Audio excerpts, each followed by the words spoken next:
What are the revenue prospects at this point? Well, in the surveys that we've done, they look difficult. 79% of people tell us that they've hardly ever or never clicked on an online ad from a news organization. We asked people about paywalls.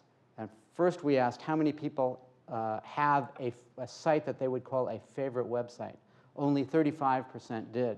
Then we asked that group, the group we would think most likely to be loyal and pay, whether they would pay for their favorite site, and only 15% said they would.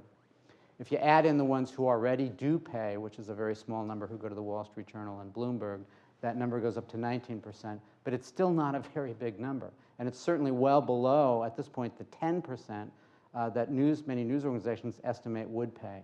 Now, I don't know that this means that it can't happen. It just means that right at the moment, people are not accustomed to paying, and they're going to be initially resistant to it.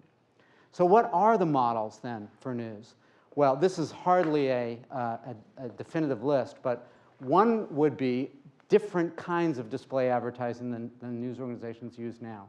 If you talk to people at Google, they scoff at the kind of display advertising that is in news organizations on news sites because they say it's too crude. It's not targeted enough. You haven't done any of the, they're in their 10th generation, one Google executive told us, we're in our 10th generation of online ads. You're still on your first. Another is non-news revenue. Newspaper executives have told me, you know what, we're in the home delivery business, and we're making new revenue from delivering things to people's houses. If the post office stops Saturday delivery, that's good for us.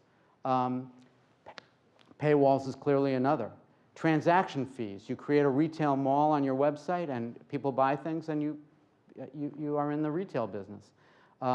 Knowledge, services, premium websites, microsites within news organizations, mixed audience products where you are basically selling information about your audience. Targeted ads are part of that. Amortizing across platforms. There's a host of other things. Even if you believe, as some do, that the news business has missed major opportunities, scores of opportunities in the last decade, there are still, most people think, still a lot of opportunities there. Oops, I hit the wrong button. The key to all of this is going to be understanding the new news consumer. How do people get news? What is brand? What's the difference between two terms that are gaining influence now, commodity news and franchise news? Commodity news being news you can find in a lot of places. Franchise news being news you can only find at that one news organization. First, in the work we've done, we found that the notion of a primary news source is obsolete. People today graze across many news sources. Even the way the surveys generally are asked, where do you get most of your news, may be an obsolete question now. People graze across multiple platforms and sources throughout the day. They no longer rely on a single or even a handful of gatekeepers. Only 7% of people get news from one platform, say just TV. 46% get their news from 4 to 6 platforms every day. And 60% go online and offline in a typical day. Where do they get their news? Across a wide swath of things. 50% of people still get news every day from a local newspaper. Local TV news, although it's suffering, is still the most popular. Online, those numbers for online, though, are clearly going up. But the idea that the old technologies vanish, of course, is probably not the case, at least not anywhere near yet. They also acquire news throughout the day. 30% now get news online several times a day, just online. And how far do they range online? Not that far. They graze, but they graze to a handful of places. Only 3% of people online get news from more than 10 websites on a regular basis. Most people are in the 2 to 5 favorite sites, or not favorite sites, but trusted sites. And where do they graze online? It's interesting. 60% to aggregators. And certainly in the traffic data, the aggregators are the most popular. But there's a wide range of places in there, including social media. 30% of people get news from people or institutions that are not news related that they follow in social media. And what do people do online? A lot of things, including email stuff to each other.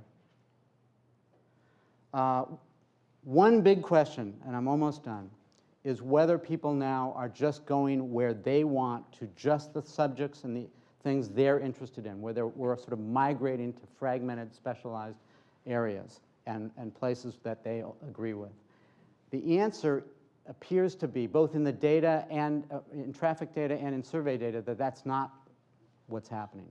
That the idea of accidentally coming across things that you didn't know you were interested in still lives. It's a smaller part of our media consumption, but 34% of people say that describes them best. And actually, the traffic data would suggest those numbers may be even higher. But partisan news is clearly not where everybody wants to get their news. 31% say they prefer news sources that share their point of view. And in the Pew Research Center data, people of the press, those numbers have not changed in decades. They're just stuck at about 2/3 of people say they prefer to get news from that have multiple points of view or that have no point of view. And online, the top sites dominate. The old media values, the old media presentation still has market appeal. The 4,600 sites that Nielsen tracks that have